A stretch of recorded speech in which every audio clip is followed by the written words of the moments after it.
एक बार शहंशाह अकबर के दरबार में बहुत ही अजीब मुकदमा आया, जिसने सभी को सोचने पर मजबूर कर दिया। हुआ यूं कि बादशाह अकबर के दरबार में दो महिलाएं रोती हुई पहुंची। उनके साथ में लगभग 2 या 3 साल का सुंदर सा बच्चा भी था। दोनों महिलाएं लगातार रो रही थी और साथ ही दावा कर रही थी कि बच्चा उनका है। अब समस्या ये थी कि दोनों शहर के बाहर रहती थी, जिस कारण उन्हें कोई नहीं जाता था। इसलिए यह बताना मुश्किल था कि उस नन्हे से बच्चे की असली माँ कौन है।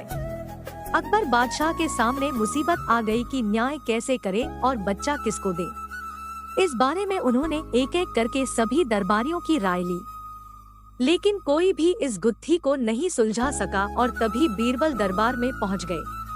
बीरबल को देखकर बादशाह अकबर की आंखों में मानो चमक आ गई हो। बीरबल के आते ही अकबर ने इस समस्या के बारे में उन्हें बताया।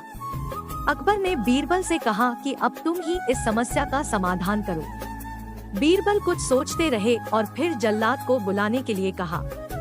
जल्लाद के आते ही बीरबल ने बच्चे को एक जगह बैठा दिया और कहा, एक काम करते हैं, इस बच्चे के 2 टुकड़े कर देते हैं। एक एक टुकड़ा दोनों माओं को दे देंगे। अगर इन दोनों महिलाओं में से किसी एक को यह बात मंजूर नहीं है तो जल्लाद उस महिला के 2 टुकड़े कर देगा।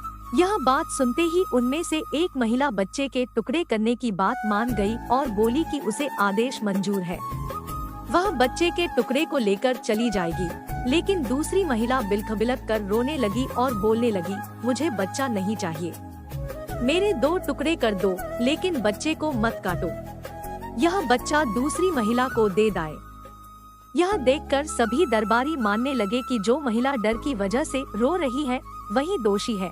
लेकिन तभी बीरबल ने कहा कि जो महिला बच्चे के टुकड़े करने के लिए तैयार है उसे कैद कर लो, वही मुजरिम है। इस बात को सुनकर वह महिला रोने लगी और माफी मांगने लगी, लेकिन बादशाह अकबर ने उसे जेल में डलवा दिया। बाद में अकबर ने बीरबल से पूछा कि तुमको कैसे पता चला कि असली माँ कौन है।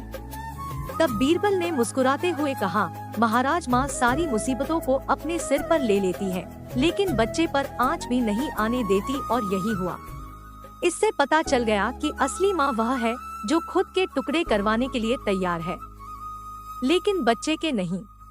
बीरबल की बात सुनकर बादशाह अकबर एक बार फिर बीरबल की बुद्धि के कायल हो गए। कहानी से सीख, हमें कभी भी किसी दूसरे की चीज पर अपना हक नहीं जताना चाहिए। साथ ही हमेशा सच्चाई की ही जीत होती है और समझदारी से काम लेने पर हर समस्या का हल निकल आता है।